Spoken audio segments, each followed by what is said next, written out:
Nampak dapat. So dapatkan sekarang. Grab banyak. Nampak. Hantar gewang bawah tu. Nampak dikas. Nampak macam ni tu.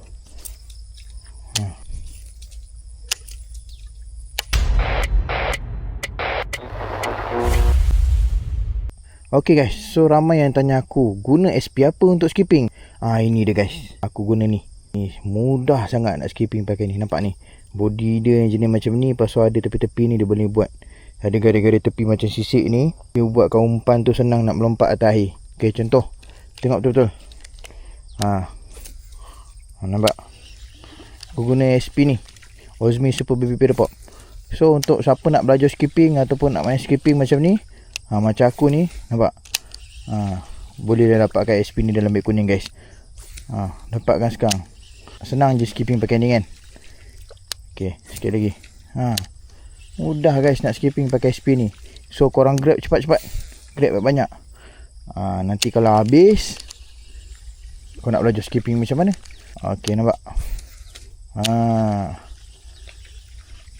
Kita skipping ke sana, bawah tu. Nampak? Mudah kan?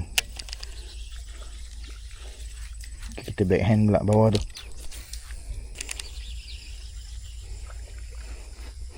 Okay, kita masukkan umpan bawah tu pula. Nampak?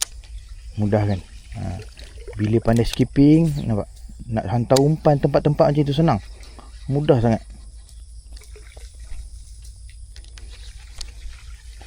Ini ada apa, pelepah kelapa sawit kan. Okay, tengok aku hantar umpan ke hujung sana macam mana. Nampak? Kita hantar umpan pakai skipping je. Nampak? Tempat yang tak boleh baling, korang boleh baling. Okay, nampak? So korang dah tahu SP apa aku pakai kan. Korang tunggu apa lagi dapat kalau kat beg kuning tu. Nampak? Korang boleh skipping ke bawah tu. Ozmi Baby Paddle Pop ni senang guys nak skipping. Nampak? Mudah kan?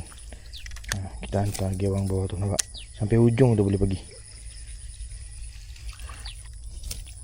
Apa yang penting, kena pakai SP ni. Nampak?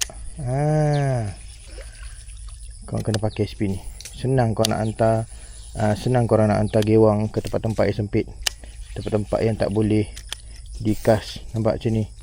Bila korang boleh skipping dengan mudah.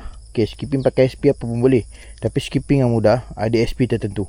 Contoh macam SP Ozmi ni, Ozmi Super Baby Paddle Pop ni, memang sangat-sangat mudah korang nak skipping ke bawah tu.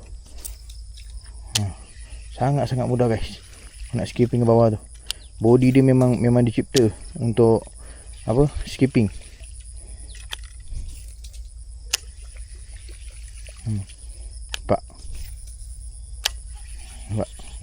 Mudah kan? Mudah nak skipping.